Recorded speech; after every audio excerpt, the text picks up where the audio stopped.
Hello and welcome back. We are going to now cover the various components of your ads console. So to set up campaigns, you'll click on these. To view reports, those will be located here. In the optimization portion of this course, we'll go over the different reports that are important. But in the campaign manager here, you'll see a list of all of your campaigns that are currently set up and running. You'll see the date range. Over here, you can adjust your columns of the various information you're seeing regarding your campaigns. So by unchecking these boxes or checking them, you'll see things like end date, start date, impressions. You can get rid of that. You can configure it to set up however you like best running Amazon ads. You can also filter your campaigns by certain things. If you click on the top row here, you can see like, okay, I want my top spending campaigns. Okay, I click up and down there. These are my top spending campaigns, things like that. So, you'll see other metrics up here, like your click-through rate. Click-through rate is your clicks divided by your impressions. The average click-through rate is 0.36 across Amazon. So if you're doing better than that, that's great.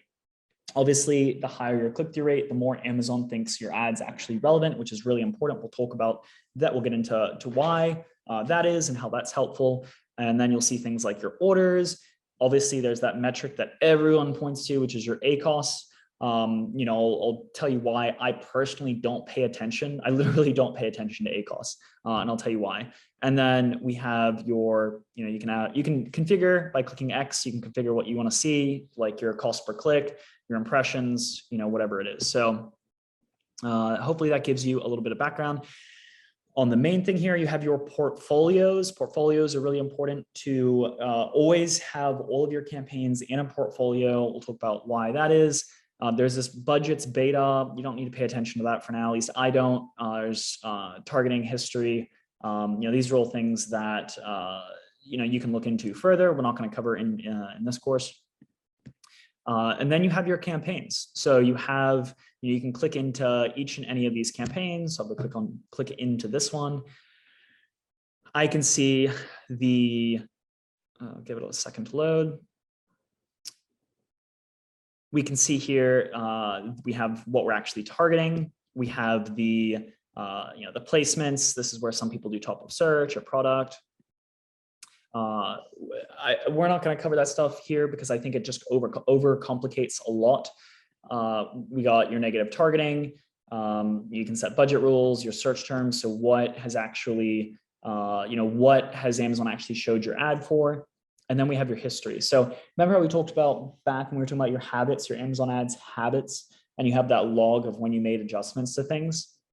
This is where down at the bottom, you can actually see, okay, on these specific dates, these things were done. So this will help you. Obviously, I still think you should keep your own personal log, as this isn't very, you don't have like a history tab for your whole account.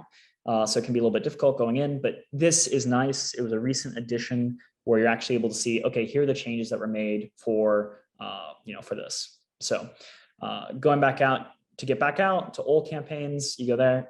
Targeting, if you want to add keywords to your campaigns, you can do that.